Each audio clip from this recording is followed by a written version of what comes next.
All right. Welcome, everybody, to another episode in this series for Mastermind Leaders. I'm your host, Sebastian Cruze, 7-year Mastermind leader. And today we have a topic I feel like is so important, so crucial, so powerful, and that's turning anxiety into power.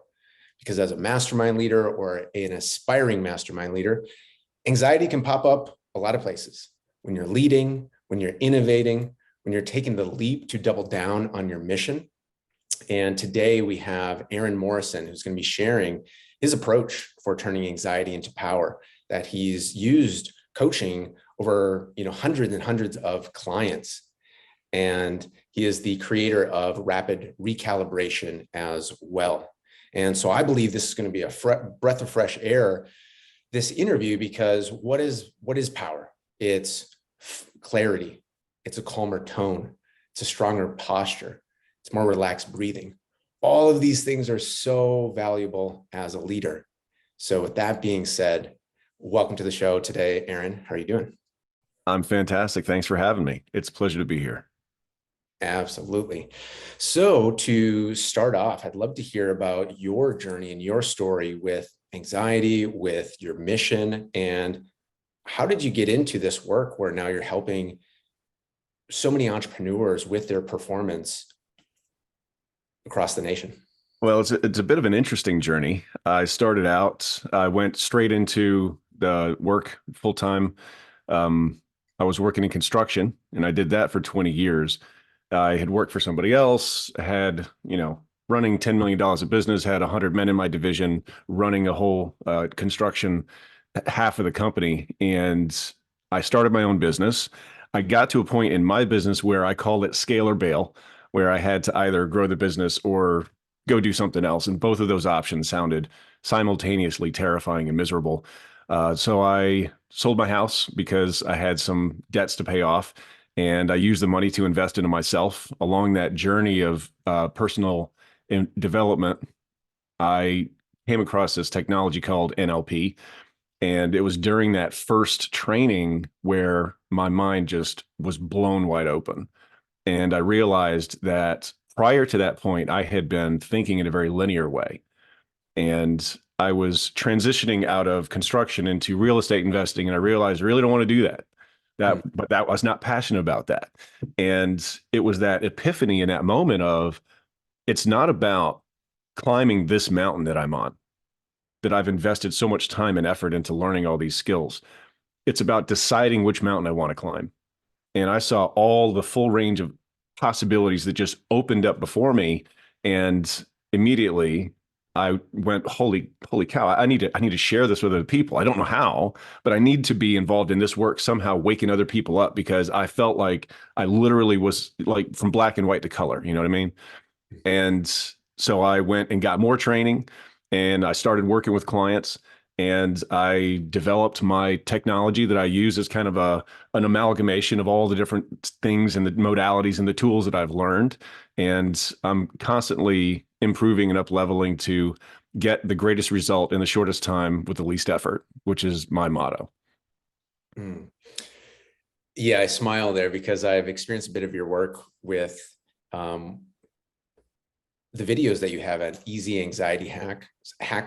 plural.com. And we'll talk about that later, but I just want to share my own experience with it. Is that's one of the takeaways that I got. I was like, okay, there is no fluff in here. It is like exactly what is needed, when is needed to turn that anxiety into calm, focus, clarity. And I feel like I guess it makes so much sense, because when we're having anxiety, usually we are probably being hit by different things and different options. So it makes sense. Your approach is just straight shot. Why take more time than we need to? That doesn't make sense to me. Yeah. And another thing I want to highlight from your story as well, that I know the people that I attract really resonate with, whereas they're climbing a mountain, they're building the mountain. And then there's that question is this the right mountain for me? So having the courage to notice that, go into your true calling, your mission, whichever we want to call it, takes guts, takes courage. And I'm sure there were some bumps along the road as well. Yeah. Definitely. Share with that shift. I I would just say that one of the things that had me stuck for a long time was feeling like I wasn't ready. Mm, And somewhere along the way, I realized that I was never really going to feel truly ready. I just had to do the thing. mm, And what I did was I had made a decision during one of my trainings that I was going to shut down my construction business and go into coaching full time. Because I knew myself well enough to know that if I had a plan B, if I had a safety net, then that primal part of the brain would want to retreat back to that. mhm. And so I forced myself to get through that first year of struggle that was intense. It bumps on the road are an understatement. Yeah. So I would just say, if it's something that you really want to do, if there's a market for it, right? If there's a market for it, if there's a need, Mhm, then what you need to figure out is which part of your, core systems aren't working, whether that's your marketing, your offer, your sales, and that was what I had to dial in was I had to create an offer that was actually going to convert. I had to dial in the messaging and learn how to talk about it. And mhm, I had to learn how to run an effective sales call, and all of these things ultimately boil down to more effective communication. mm, mhm. Absolutely. And what's come to mind for me right now is whenever we have anxiety, it can feel like, I mean, the way I visualize it is almost like a fog, like a red fog, Mhm. that's just like buzzing around. And I feel like in my experience, part of it is like part of the power of it is not knowing what's going on there, but bringing more awareness, labels. Oh, this is like, this is feeling overwhelmed, or this is feeling XYZ helps diffuse the power in my experience. And I know from what you've seen with clients, I think there's like three different like main areas I think that you mentioned with anxiety in terms of different patterns that you see. I think, is that ringing a bell or not quite? I'm not sure exactly what you're referring to. We covered a lot of ground during that conversation. With regard to anxiety, the way that I define it is that it is a future-based fear. So essentially, what's going on is people are making images, they're making pictures inside their head of the things that they don't want. And as we know, where focus goes, energy flows. What we fear, we attract because the reticular activating system doesn't know how to differentiate between positive and negative, beneficial and harmful. All Mhm, it understands is that lizard brain at the brainstem. All it understands is visualization and powerful emotion. And once we install that in that reticular activating system, which is our noticer, right? Our filter for what our brain pays attention to, it goes out to seek that thing. And so anxiety is basically just creating those future-based images and responding to it in the now and suffering, choosing to suffer in the now. And I say, look, if you want to suffer, go ahead and suffer. Let's not waste any perfectly good suffering, right? But but it's an option, it's a choice. yeah. If it's part of your process and it's useful, then great, do that right up until the point where it's no longer useful. Mm, And having the ability to notice the emotional stuff that's moving through the body and then to become the observer and the noticer of it, that's the first crucial step, right? Awareness is always the first step. mm, mhm. Yeah, I feel like that's so powerful. Just always reminding like anxiety is in the future or in the past. It's not in the now. And you have a quote on that, right? Like of like moving from the what if. Oh, from what if to what is? Yeah. Yeah, creating the possibilities that the people want to create, getting the results they want to get. And ultimately, my opinion is that a lot of that boils down to the ability to become aware of what's happening internally with our thoughts and our emotions, and the ability to consciously control those thoughts and emotions to effectively self-regulate. Mm, Because as Tony Robbins says, when we are in a negative or a disempowered emotional state, we are 30% less intelligent, less creative, and less resourceful than we are when we're in a positive state. And so the difference between the person who steps up to the plate and strikes out, and the person who steps up to the plate and knocks it out of the park. It's an emotional state, right? And a lot of that comes from our beliefs, what we believe about ourselves, what we believe about the world, because that's influencing what's happening underneath the surface and influencing the emotions that we're going to feel in the body. So I view emotion as the feedback mechanism that the unconscious mind is using to let us know what's happening behind our conscious awareness, right? 90 to 95% of our thoughts every day are automatic, and 60 to 80,000 thoughts a day, right? We're not consciously aware of all that. So our emotions are that feedback mechanism that is the notification from the unconscious of what's happening that we can now become aware of. We can notice the feeling and we go, oh, okay. We take a step back from that and we become the observer of the emotion. So we're no longer splashing in the puddle, doing the thing. We're now the observer, we're the noticer of it.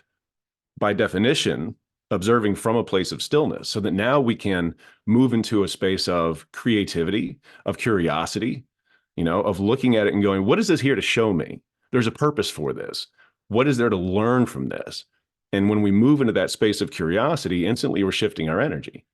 And there are some other techniques that we can cover as well.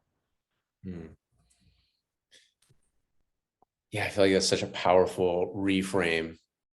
Instead of it being like, oh, anxiety's bubbled up, I got to push it away, I got to numb it away, got to just do whatever not to feel it or ignore it or just keep pushing forward.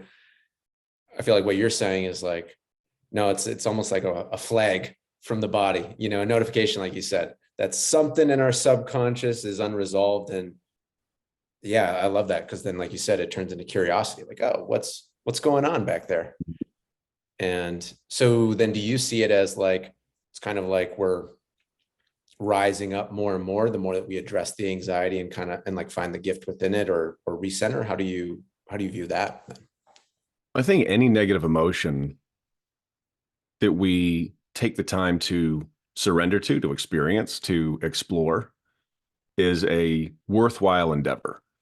So there was a book that I read by Frederick Dodson called Levels of Energy. And it deals with the same kind of emotional vibrational scale that David Hawkins uses in his books, Power versus Force, and all of those that followed.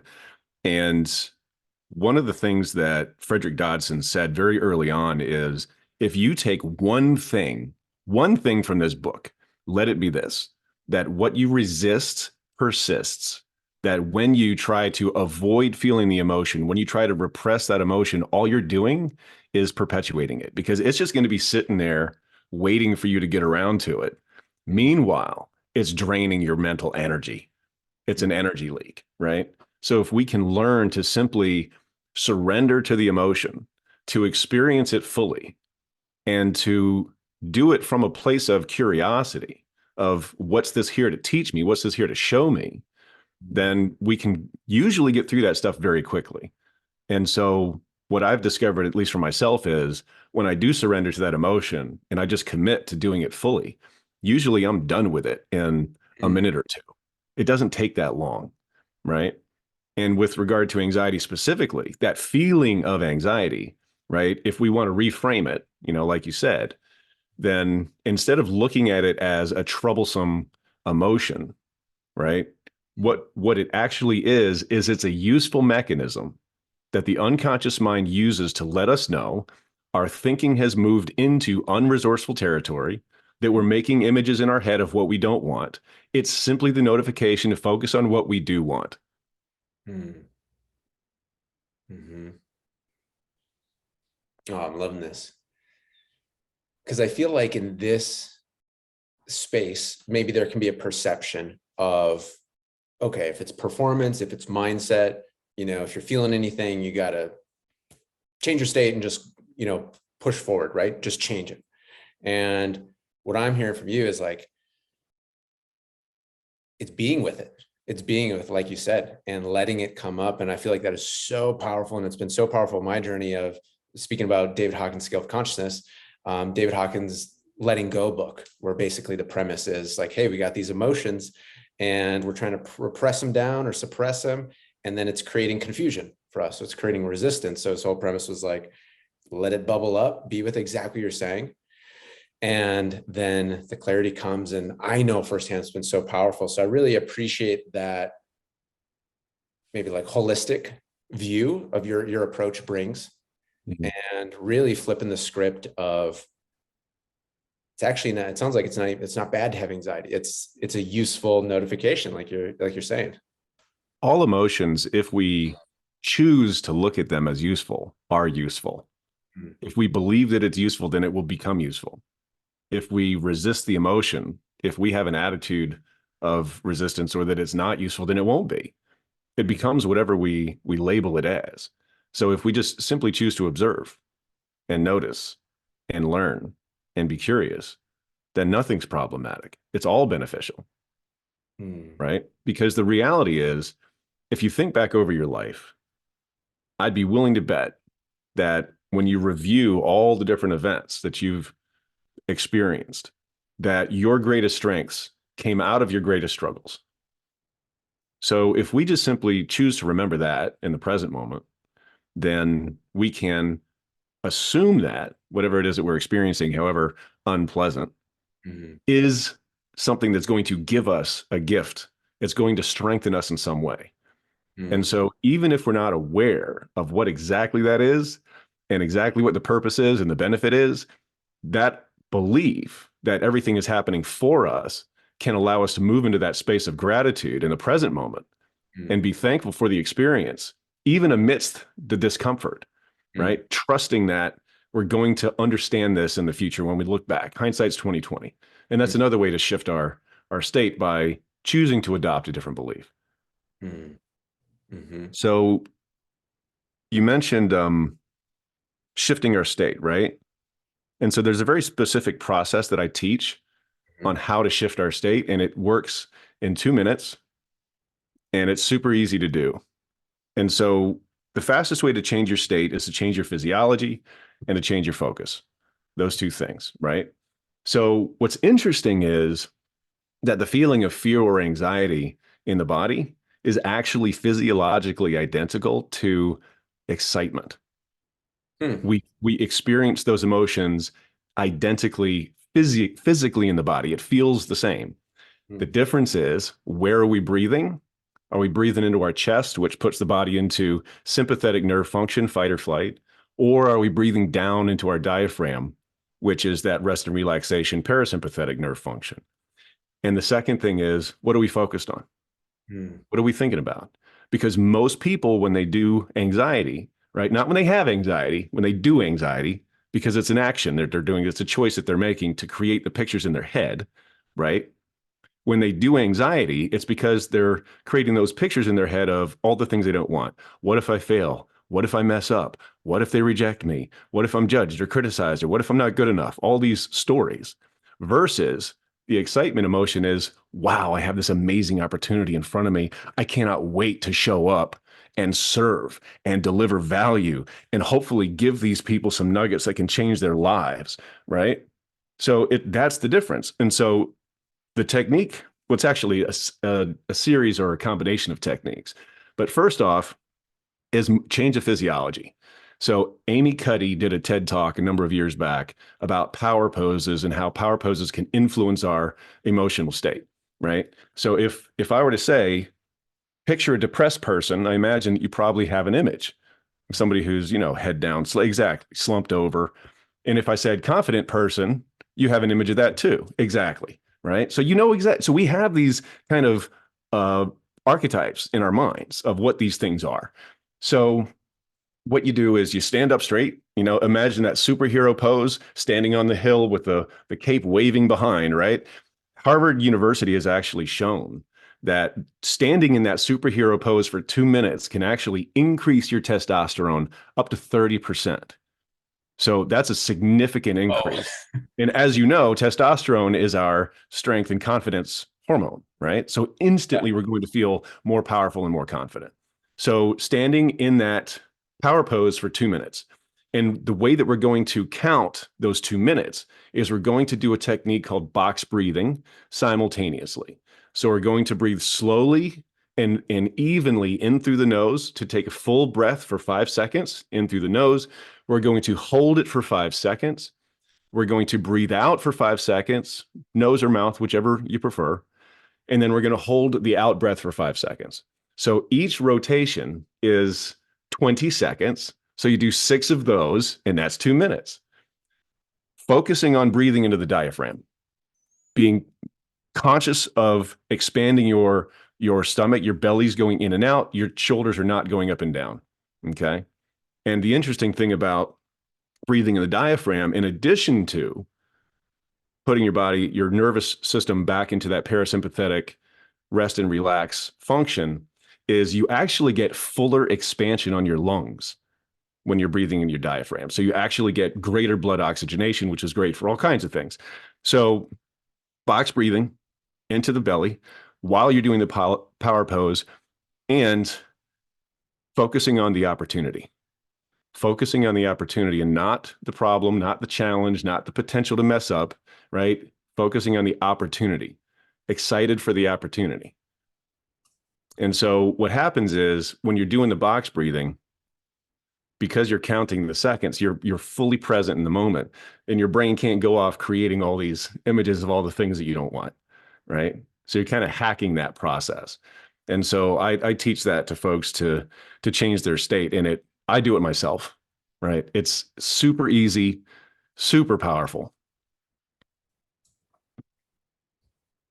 Awesome. I am smiling here and taking notes.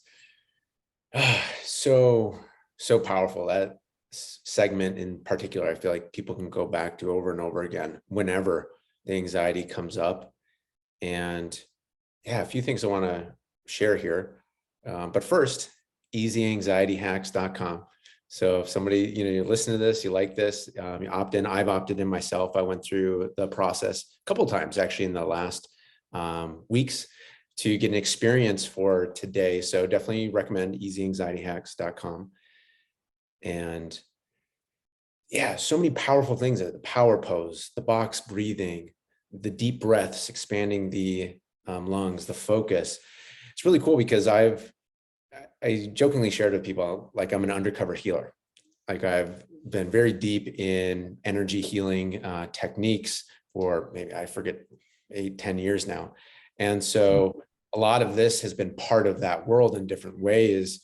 And that's why I was like smiling so many times as you were sharing this, because I'm like, oh, it's taking all these useful things that I've seen on my journey and you're putting them right into this like checklist. And there's this quote that comes to mind of like, the greats, whether it's music, sports, whatever, like the greats do the fundamentals. Mm-hmm. I feel like I'd add there, like with precision, mm-hmm. And that's what the sense that I'm getting here is like taking all these powerful things that have research, like you shared, Harvard University and TED Talks, and you're like, bam, here is the items. And let's just make sure each one's done. And then person's good to go. Yeah. Greatest result, shortest time, least effort. I go out there and I read all the things and I consume all the content and I compile it, I distill it, and I simplify it so that other folks don't have to spend all the time going and learning all the stuff that I know. And yeah, I like to make it as simple as possible. And to your point, the greatest athletes, players of all time, they spend more time drilling the basics than anything else. Mm-hmm. It's block and tackle, it's layups. It's doing the most basic things, because that is the foundation for everything that's built on top of it. I see a lot of folks in the coaching industry that they're running around looking for the most advanced technique, the next shiny object, the next thing. And it's like, oh, well, that's too simple. I don't want to do that. And it's like, if we're not even doing the basics, like we haven't built a solid enough foundation to be building a skyscraper on top of this thing. Like we need to focus on the basics and get into the habit of doing the basics. And so one of the things that I'll recommend, I'll assign my private clients to do is, once I teach them what we just went through in terms of the power pose, box breathing, and the focus, what I'll tell them to do is I'll tell them to set random alarms in their phone at least 6 times a day, so that they get into the habit of, boop, the phone goes off. Now you're going to stop whatever you're doing. You're going to do this power pose thing with the breathing for 2 minutes, right? To get us into the habit of doing it, because it isn't about just knowing what to do. It's knowing what to do at the right time. And so if they know this thing, but they don't remember to do it when they need it, then it's really not doing them any good, right? So I want to really burn in that habit of, okay, doing this thing, because then it creates that positive association of, okay, I've got the muscle memory for my body. I've got that anchored in feeling of that shift in my emotional state. And so then the brain, the unconscious mind learns, oh, okay, right. The more they do it, the neurons that fire together, wire together, the more top of mind it's going to become, the more they're going to have that available at the moment that they need it at the right time. And that's really the most important thing, is making sure that that information is available at the right time when they need it. Absolutely. Absolutely. Oh, I'm loving this. Yeah, you spoke to exactly what I was thinking. Awesome. In so many ways. Yeah, the simplicity. Like, I find that when mastery is distilling it down, Einstein has that quote that I'm paraphrasing, but basically saying, if we can't explain it simply, we don't know it well enough. I think the quote is actually, any idiot can complicate things. It takes a genius to simplify. I think that's the actual quote. If we go back to through the archives. Yeah. So I feel like when people can sleep on things that are simple. It's like you said, oh, it's got to be a new shiny thing or complicated. Mm. And I really love that too. It's like the greats, the fundamentals. It's just, when are they performing it? It's easy to shoot a basketball hoop when it's practice and nobody's around. Okay, right. Let's put a defender in the face. All right, let's put game time. Let's put exhaustion, tiredness. Let's put pressure of the fans. And so for that sports analogy, it's like in business. Maybe it's a decision that means a little bit of money. Okay, maybe used to that, but then bigger and bigger, or more and more team members, or more and more stakes. And so I feel like that's so powerful and practical, as well as building the habit, like you said, building the alarm, so that when those high pressure situations come, we remember to use them, and then go from there. Exactly. Exactly. Yeah. Okay. Wow. Action packed. So this is definitely super tangible, and a few things of what this can look like as well. I'd like to paint the picture for people. And I do remember the three things that you had mentioned once upon a time. Was mentioned like analysis paralysis. Oh yeah. Right. Anxiety can show up. Yeah. Analysis paralysis, confidence, and what was it? Procrastination and shiny object syndrome. Those are the three main problems I see that really kill a lot of entrepreneurs' productivity. Right. Yeah. I was going to say, as an entrepreneur, listening to this, I'm sure nobody can relate. Nobody's relate with having analysis paralysis. We're the only ones talking to ourselves here, man. Yeah, exactly. Shiny object syndrome. Yeah. So I'd love to hear your take on these specifics, because I feel like awareness is so much power. If we notice these things, we're like, oh, sure, it's procrastination right now, rather than being in the dark. So analysis paralysis, I think, primarily is a lack of clarity. It's because I read a really great book recently called 10X is Easier Than 2X. And just right from chapter 1, I got the full value of the book right from there. And it was actually really beneficial for me to understand this concept of 10X easier than 2X, because I think a lot of the analysis paralysis comes out of all the possibilities that are available, because we've been taught to think in a very linear way. 2X my business, 3X my business. And I think a lot of the quote unquote fear of success or resistance to scaling actually comes from this idea at the unconscious level that in order to 2X my numbers, I have to 2X my effort and my time and my energy. And it just sounds exhausting and it's not sustainable. And so a lot of people stay where they're at. In the book, 10X is easier than 2X, it says you should focus on 10X seemingly impossible goals, because when you do that, automatically what's going to happen is you're going to eliminate the vast majority of options in growing or scaling your business, because most things simply will not produce that 10x result. So if you focus on the 10x, that can provide a tremendous amount of clarity. And when I did that exercise, I was able to identify the 4 things I need to be focusing on in my business right now to create maximum growth. And so it was very simplifying for me. The next piece is the procrastination, which a lot of times I find comes out of some old programming about, rejection, criticism, judgment, not good enough, don't belong, whatever it is. I don't want to put myself out there. It's not safe to be visible, these types of programs. And so in order to move into a space of confidence, and when I say confidence, what I mean is having the knowledge that whatever comes up, you can handle it, right? You have the capability to handle whatever comes up. You don't have to know what it is, but you can confidently throw yourself into the situation, having the faith in yourself that you can take care of whatever needs taken care of. And so we want to get rid of those old programs. And that's where the rapid recalibration comes in, right? And that's the process that it literally works 100 times faster than talk therapy.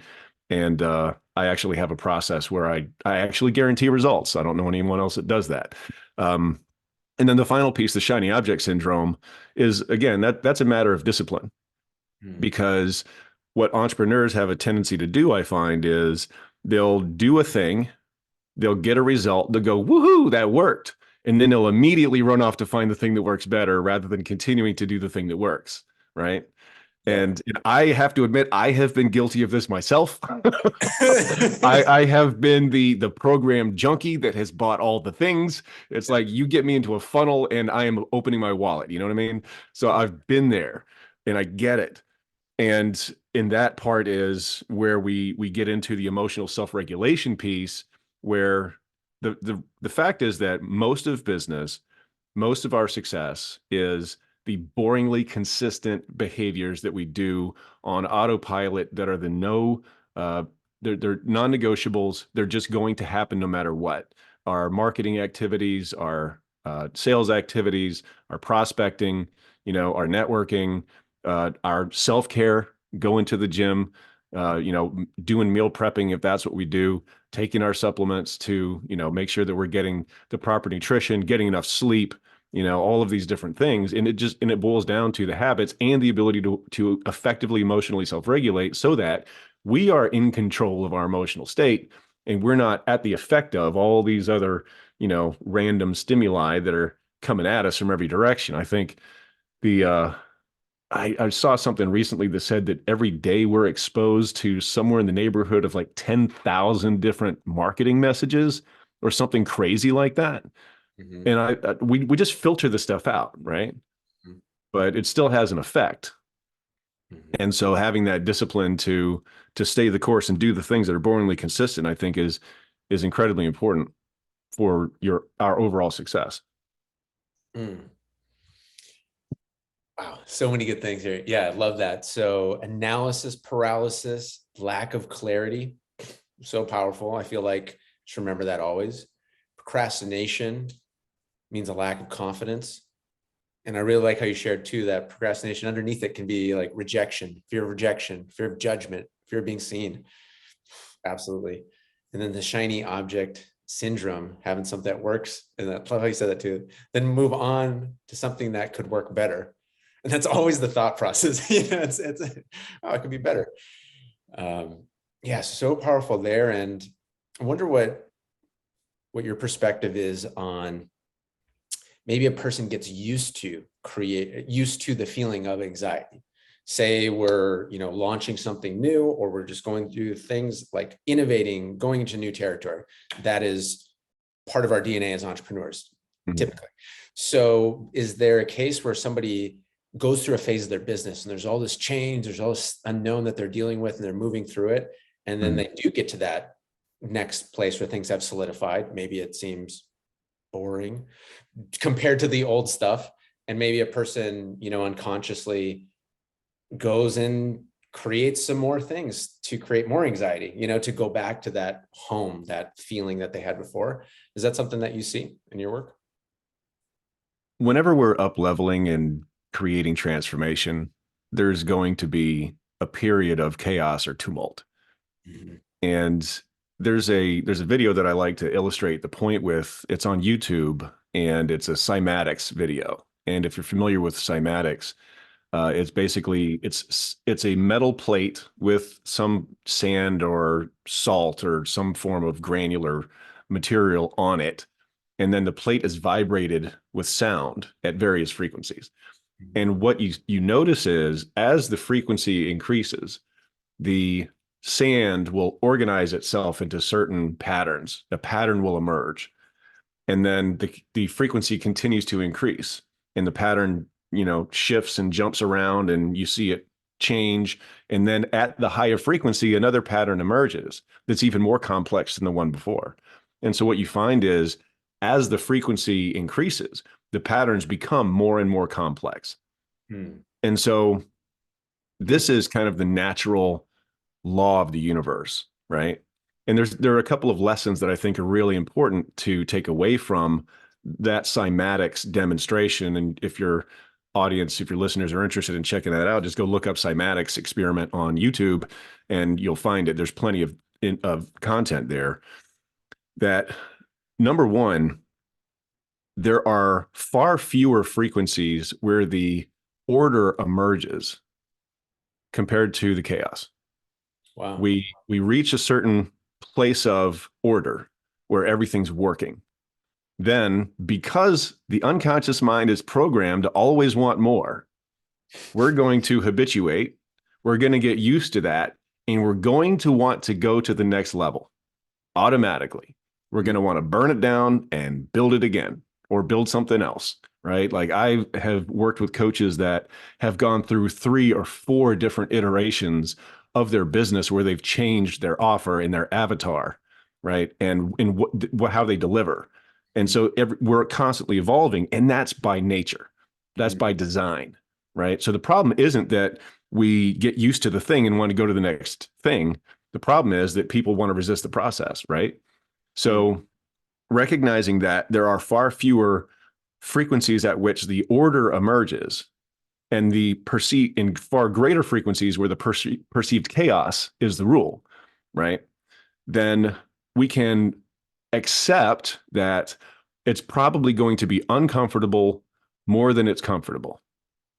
And then when we can have that realistic expectation, we resist the process less, right?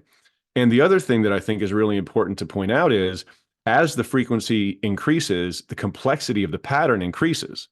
And you can't get from, the frequency of 350 to the pattern at 600 until you destroy the pattern at 350.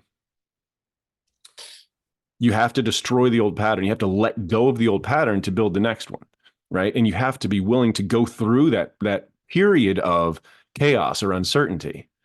And the interesting thing about chaos, I find, is this. I read a book called The Holographic Universe by Michael Talbot. Completely blow your mind. It's a phenomenal book. And in it talked about these scientists who were using a computer to model and map the movement of candle smoke, something that, if we were to look at, seems like a completely random, chaotic event, right? Who can predict the movement of candle smoke? Well, what they found is that when the computer mapped the movement of that candle smoke over time, or the smoke from the flame, when it mapped it over a long enough period of time, they could see the pattern emerge. So even seemingly random events are still patterns. They still have order inherent. So chaos in and of itself is simply an illusion. It doesn't really exist. All we have are simply higher orders of complexity than we're able to comprehend and perceive in that current moment. So even when we're moving through that perceived period of chaos, it's not really truly chaos. We're just experiencing it as chaos. We just haven't developed the ability to perceive that level of complexity yet. And then when we hit that next pattern, boom, we're making sense of all the chaos that we just went through, right? So the problem isn't that there seems to be more chaos than order. The problem isn't that you have to destroy the old pattern to create the new. The problem is that people resist the process. They resist getting uncomfortable, right? They want to stay in their comfort zone where you're not growing. And you can't do that. And so it is absolutely essential to accept the reality of things as they are, right? Because now we have a realistic expectation, and get comfortable with discomfort and become better at that skill of noticing our emotions and having those tools to self-regulate, like some of the ones that I described earlier during this session. Damn, so powerful. Yeah, again, there's so many things that really resonate with me here. Wow. Yeah, I mean I love that, the cymatics like you shared, like seeing that in nature with the sound and the sand, and how there's the chaotic versions and then there's the order versions.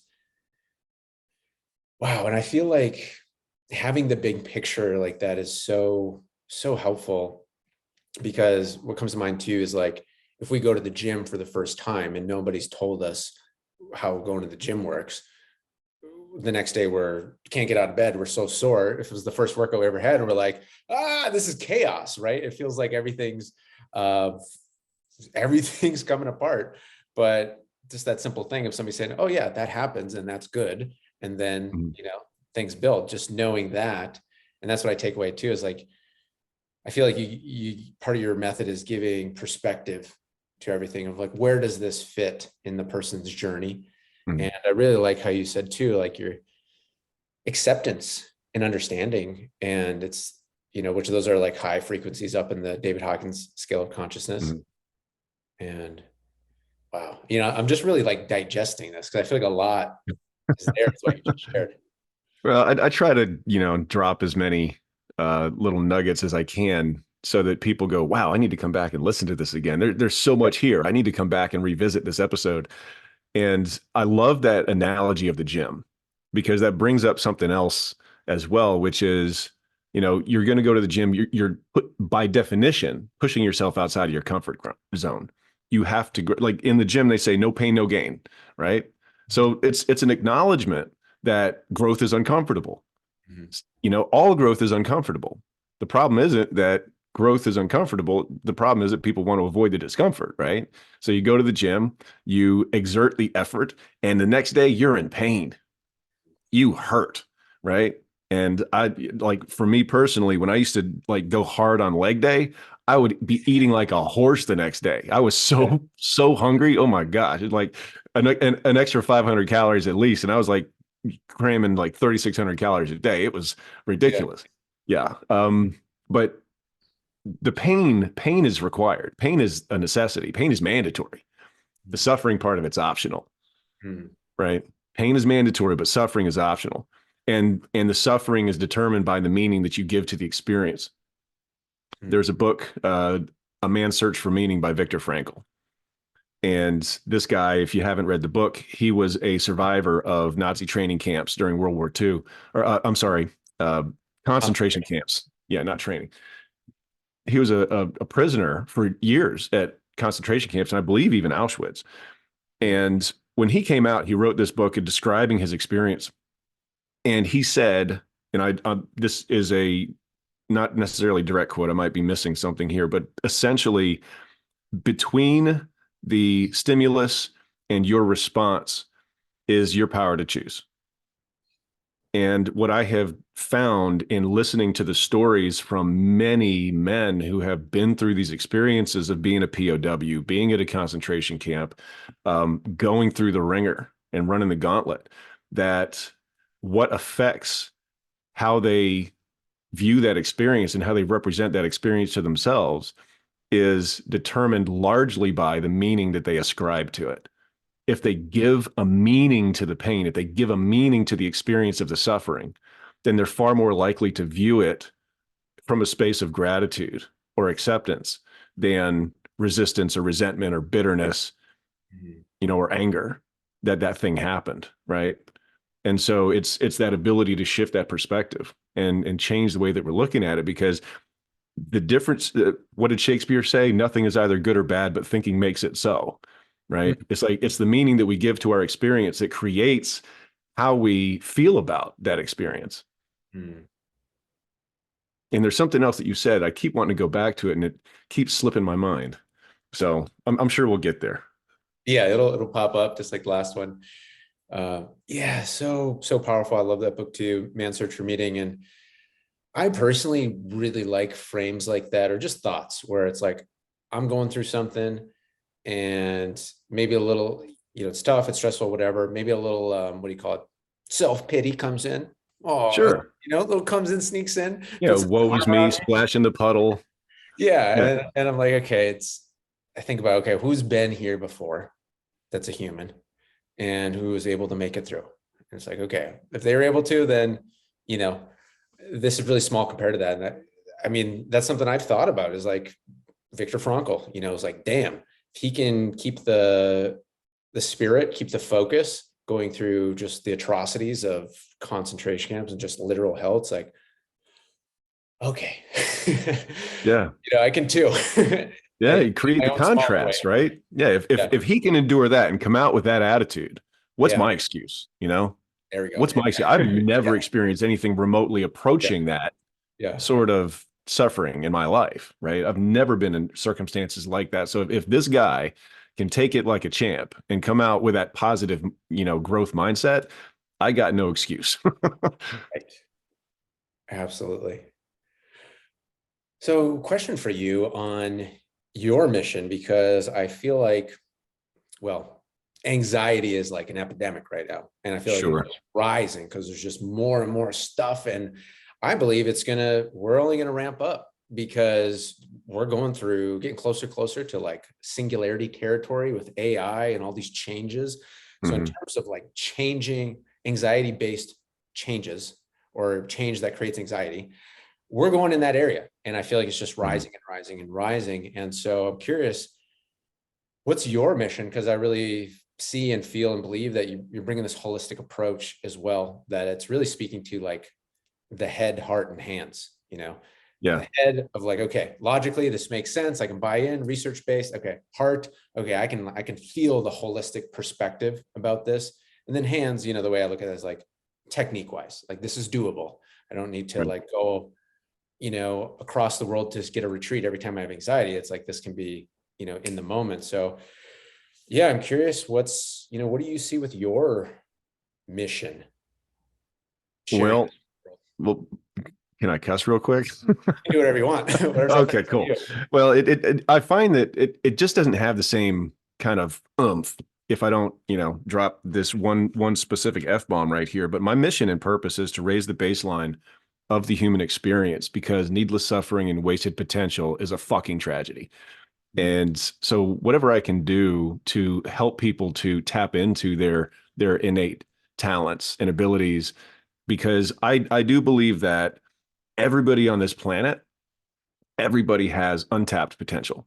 We can all be more and do more than we are. We can all be more effective than we're being, right? Because the way that I see it, as our capabilities expand, the possibilities expand along with them, so that we never really truly reach our full potential.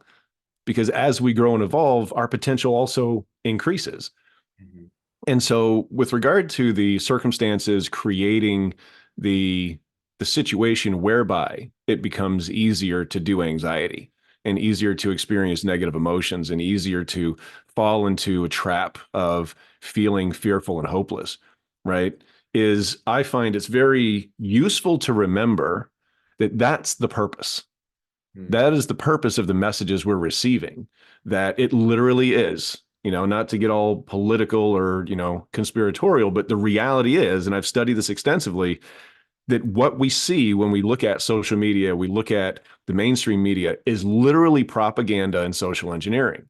And the purpose of it is to demoralize us, right? It's psychological warfare to demoralize the enemy. That's the purpose of it. And so if we can remember that they can't make us give up, they can only convince us to give up, and Mhm. that we are in control of our own emotional state. Yes, the world could be burning down around us, but much like Viktor Frankl, if we choose to find the meaning in the experience, right? And depending on what people's religious or spiritual beliefs may be, I've seen from a number of sources them put forth the idea that we choose what our trials and tribulations are during our lifetimes. In that book that I mentioned, The Holographic Universe, it described a series of past life regression sessions that a specific hypnotherapist was doing. I don't remember his name. And something interesting happened during the session. And under hypnosis, during past life regression, these folks would spontaneously remember events Hmm. on their timeline that they had not yet encountered, events that they had not yet experienced. Oh, it was And like in the future? right. Like they Oh. remembered, oh, I'm in this planning stage between lifetimes, and I put this stuff, all the challenges I've had in my life, I put them there. And I've had many clients when we're doing the work that we do and the techniques that we do have that realization, that epiphany of, oh man, I'm the one that chose this for myself. I did this. Okay. And it completely shifts the way that we look at it. We're no longer the victim, right? We're the person, we're responsible for that because we chose it. And Hmm. so there's a certain amount of power in that. And so these folks who were doing the past life regression, every single time, 201, when they would remember those events along their timeline that they had not yet experienced, they would then ask the hypnotherapist to install a suggestion that they forget. Because if they got to that event with foreknowledge, if they knew what to expect, they wouldn't learn what they needed to learn from it. They wouldn't get the lesson. So even though they knew there was some crazy stuff coming, they said, I don't want to remember that the crazy stuff is coming because I won't get what I need to get from it. Right. And so, whatever it is a person believes, whether that's true or not, doesn't really matter. Because if we choose to believe that we choose our challenges, well, then now we're actually the ones in control. We're taking our power back from the world and the things and the forces out there. Right. And we chose to come here now. We chose to live in these interesting times Hmm. because we have the ability to handle it. We're the ones that are going to, awaken humanity and carry us through to the future, right? To the next age or the next eon or, whatever you want to call it, on the other side of that singularity. So, I mean, we can get all, scientific and woo woo about it. Um, but I think that the quality of our results is directly related to the quality of our beliefs. And so I choose to adopt and believe the beliefs that give me the best results. And so choosing to believe that I'm the one that created this experience for myself, right? I'm here where I'm at as a result of all the decisions that I've made, consciously and unconsciously, and that there's nobody else who's going to come and save me. It's my job, to take responsibility for changing my circumstances. As I say, the to the degree only to the degree that you take responsibility for your circumstances do you have the ability to change it, right? So to the degree that you're farming out responsibility to somebody else, to the degree that you're saying that person's at fault for my situation and my circumstances, well, that means that somebody else is responsible for changing it. Now you are at the effect of them. You're at their mercy. And if they never decide to make that change, well, guess what? Now you're just kind of stuck, right? So I choose to look at it that I'm the only one that can change my circumstances. I'm the only one that can get me out of the situation that I'm in. And you know what? Yeah, it sucks. And maybe I'm not the one totally at fault for this. Maybe I'm not to blame for this, but this is where I'm at. So I could either choose to splash in the puddle and be in that negative emotional state where I'm 30% less intelligent, resourceful, and creative, or I could suck it up, do my power pose, do my box breathing, focus on the opportunity, and just get back to work. Just get back moving, right? Another thing that I remembered, yes, with the Got it. emotional scale, the vibrational emotional scale. And this is something that I've learned for myself that I find is very useful. And that is, I went through, I would say, a pretty significant depression a little over a year ago, and I let all the things get to me, right? And it was doubly complicated by the fact that I'm a mindset coach and I couldn't even straighten out my own mindset, right? So it was like it was depression, it was imposter syndrome, it was just beating myself up over why can't I straighten this thing out? Why can't I pull myself out of this? And what I found was the way that I overcame that for anybody who might be feeling like they're in a hopeless place was I focused on moving my energy one level. Mm. I Mhm. focused on moving it just one level because I was trying to jump from apathy all the way to excitement and joy and love and gratitude and all of this. And it was very difficult because of the gap between those energies. So what I found was really, really useful for me was if I was in that place of fear or apathy, moving into a space of anger, Mhm. right? Getting pissed, just Mhm. freaking mad, because that energy of anger can be very transformational. If we spend too much time there, it can become harmful, but used as a sort of slingshot, right? Like grabbing onto that and using it to propel yourself into higher level energies. Well, okay, great. So you move from apathy into fear, into anger, into courage. And now you're getting into the higher, that's courage is where it kind of flips over, right? And now you're moving into hope and certainty and all these other higher level emotions. And so focus on moving just into the next level, up one level. And what is the smallest action that you can do right now to actually move yourself closer to your goal or your objective or your intention or whatever you want to call it? Small, focus on just getting into action. Mhm. And as you know, Tony says, if you're in that negative spot, if you're, not feeling good, go do something for somebody else. Get Mhm. into service. Right. Right? So that's I think probably my one of my best recommendations for, if somebody were to find themselves in that spot where everything's starting to get to them, right? Remember, that's the purpose. The purpose of all the media is to demoralize you. They can't make you give up. They can only convince you to give up. And now you've got the tools from this episode, right? Several different ones actually to regulate that internal emotional state. So I like to approach things from a slightly different perspective when I'm actually working with a client because like this, it's one thing to have the tools to address that emotion when it pops up. It's another thing to eliminate the programming that's causing it to show up in the first place. Mhm. Wow. Yeah, I'm going to be referring so many people to this interview. Oh man, so many good things. Um, yeah, and that's what I see the work that you're doing with people is you're taking them up the emotional scale, the David Hawkins scale of consciousness. And anybody knows it's power versus force. Force is the realm below fear, anger, apathy, meaning like you just don't even feel anything, shame, guilt, all of those things can come in that it's like we're forcing life.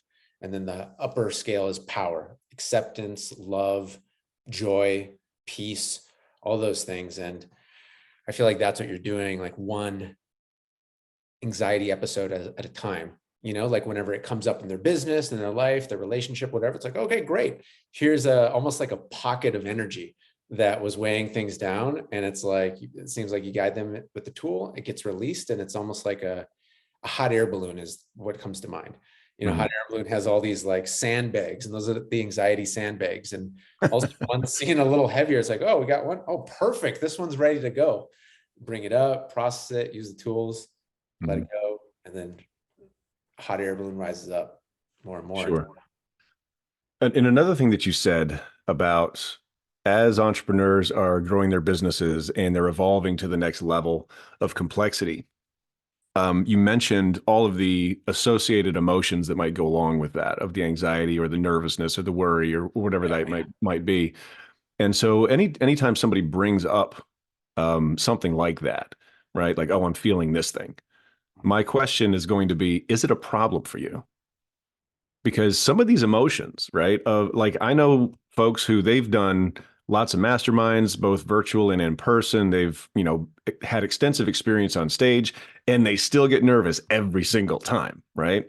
Because they're focused on, am I going to be good enough? Am I going to deliver enough value to the audience? Right? Am I really going to help them to move this, situation, energy in their life and create this transformation and this change? Am I really going to help them to move forward? And so some of those emotions can be beneficial in enhancing our performance, right? And so if the emotion is a problem, then it needs to be addressed. If the emotion's not a problem, if it's beneficial, okay, great, then do that. right? So I've got a friend of mine who part of the process is they need to cry, right? They got to move that energy through the body. And when they feel like that energy's stuck, they'll come to me and they'll say, I need you to help me cry. Yeah. And so I'll ask questions and until we get to the thing and they cry it out and they're done. And okay, now we're moving along, right? And so that's a useful emotion. So is it a problem or not? If problem's not a problem, unless it's a problem. And if it's not a problem, it's not a problem. Right. Oh man. Okay. So I feel like that was a nice like cherry on top to everything that we've gone through today. And so what I'd like to do is an overview of the ground we covered today. My eyes Mhm. go up like that because I'm like, there's a lot of nuggets here. And so giving an overview and then closing out with a final message, insight from you that you want to leave people with. And there's really too many nuggets for me to like do the usual overview, I feel like. So I'm going to see if I can synthesize here. Yeah, just really, your story starting with being on the wrong mountain or being on a mountain that was a stepping stone to your true mountain, your calling, which is the culmination of your gifts. And you have the business experience running the construction, all the team members. So you can now relate to entrepreneurs from experience. It's not just what ifs. And you sharing the frame first and foremost of anxiety of like, hey, this doesn't have to be a bad thing. It doesn't have to be shame or guilt. It's actually useful. It's an accelerator in the right thing to have what we want in life and also have a higher baseline, like what you said. And that's the way I interpret that is like higher up the scale of consciousness, more baseline feelings of peace, joy, love, acceptance. And so sharing the techniques, the fundamentals that when done with precision work. And when done in those high stakes situations, when in those high pressure situations, absolutely work. So really being that's what I resonate with too, is like the gamesmanship of like, okay, how can I build the habit with this so that when things knock us off course or try to, boom, it's reflex. And so you shared, it's not just about knowing what to do, it's about doing it when you need to do it. And having the awareness that, okay, is anxiety this just nebulous thing that I feel in my tum-tum and then I don't know what it is? Or does it look like these specific things of analysis paralysis? Okay, I just have a lack of clarity. Too many options. How can I cut? You shared 10x is better than 2x. So using that philosophy. Procrastination. Oh, I'm kind of dragging my feet on something, farting around, as we say in Minnesota. Lack of confidence. Okay, I'm not confident. I'm fear of rejection, fear of judgment, fear of being seen. And shiny object syndrome. Oh, am I hopping onto something that it could be better, even though when I have something working? All of these things creating anxiety and you sharing the cymatics, how there's order in the universe, chaos, and it's okay. It's okay. And the pain is mandatory when we're growing, but suffering is optional. And bringing that all together with, say, an expanded perspective of our soul, our spiritual part of us getting lessons. And I resonate too that you're open to whatever people believe, because I came to that point in my journey where I used to be pretty judgmental of like, it's either this way or not. And I came to this point where I'm like, okay, I'm going to just evaluate things based on, is it useful for them? And is it making them a better person? That's it. Because there's a lot of people that believe certain things and the end result isn't that. So all of this coming together of your mission to, I believe, contribute to United States of America. We have a country in crisis. And as you pointed out, like when we're in anxiety, we're weak in state. We're not a strong leader making the difference we want to see. So amazing ground we covered today. And then I'd like to, share it over to you as how would you like to close for today? So there are a couple things. And so what you just said about, interacting with a client in a way that's respectful of their beliefs. And in order for us to be effective at what we do in communicating with other people, I find that it's very useful to approach things with an attitude from a place of non-reactivity and non-judgment. Mm-hmm. Because if the belief isn't a problem, then it's not a problem. And I need to understand what their model of the world is so that I can interact with them within that. Because if I'm directly contradicting or pushing up against their values and their beliefs, well, then I'm creating resistance and I'm breaking rapport, which makes me much less effective at what I do. And what I find is that even when attitudes and values and beliefs are different, if we seek to find common ground, there's usually a heck of a lot more than that than there are differences. And we can find a lot to agree on. And we don't need to spend time talking about the things that we necessarily disagree on. So, in keeping with the theme of anxiety and fear and what to do with it, and reframing it from something that could be perceived as problematic into something which is beneficial, there's that feeling that we get that, right, we're afraid of something. And people are twice as likely to run from pain as they are to walk toward gain. And discomfort and pain are outside the comfort zone. And so people tend to avoid those boundaries and those edges because they're afraid of it, because they're afraid that it's going to expose some weakness or some shortcoming in them that they're ashamed of or they're embarrassed of, or they're worried about that rejection, criticism, or judgment. And so they avoid the edges. And I'm a big proponent of Stoic philosophy, and they say the obstacle is the way. The way that I say it is the existence of an obstacle is the evidence of a goal. And Hmm. so by using that, right? Like think about it like this. If you're driving down the road going to grandma's house and you're headed north and the road to the east is blocked, it's closed. Well, that's not a problem because you're headed north, right? It's only a problem if grandma's house is to the east and you need to get around that barrier. Now you got to find a way around, right? So the obstacle only becomes something only becomes an obstacle when what you want is on the other side of it. Hmm. And so keeping this in mind, we can utilize our perception of obstacles or what we perceive to be obstacles as markers Hmm. to inform us of where those unconscious goals might be. We might not be consciously aware of it, but if we make a habit of noticing where those obstacles are, where we perceive the obstacles to be, and moving in that direction, right, we're automatically going to get closer to our goal. And Hmm. so a number of years ago, I was invited to a retreat. And the purpose of this retreat was to go out camping in the woods with a bunch of dudes I don't know and to sit with some plant medicine, which I had never done. And for those who don't know me, I like to be in control of my situation. I'm a little bit anal retentive when it comes to certain things.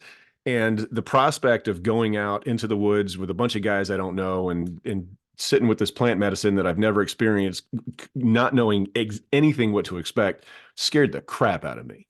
Hmm. It made me very uncomfortable because it was very much outside of my comfort zone. And it was that reason, that feeling was the reason that I accepted the invitation.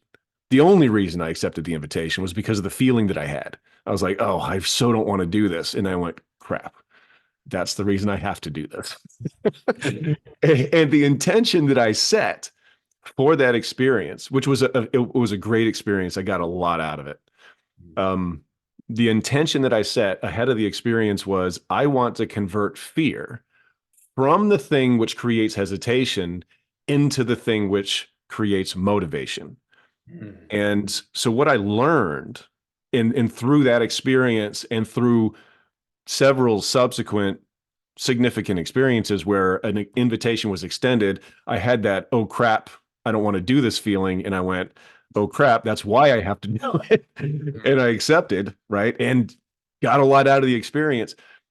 What I've learned is that in my mind, the way that I conceptualize it is that inside of your bubble, your comfort zone, right? It's like, here's what I know. Here's where my abilities are. Here's what is quantifiable. And I've already created the program to run this. Fear it's a doorway, right? The fear that we feel about the thing, it's the anticipation of the pain. And what I've discovered is that when you make the commitment, you're on the other side of that portal, that doorway, and there's no more fear, right? The fear only comes ahead of the decision.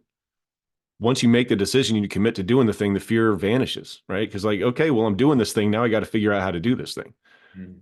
And so the way that I like to conceptualize fear in my own mind is that fear is the compass that's pointing you in the next direction of growth. Mm. Because if you weren't afraid of it, you wouldn't be growing through it, Mm. right? Mhm. Anything inside of your comfort zone, it's known, it's familiar, right?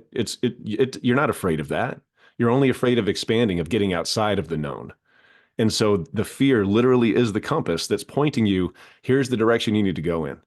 And so I use that feeling as that useful mechanism of, oh, now I need to go do that thing, you know?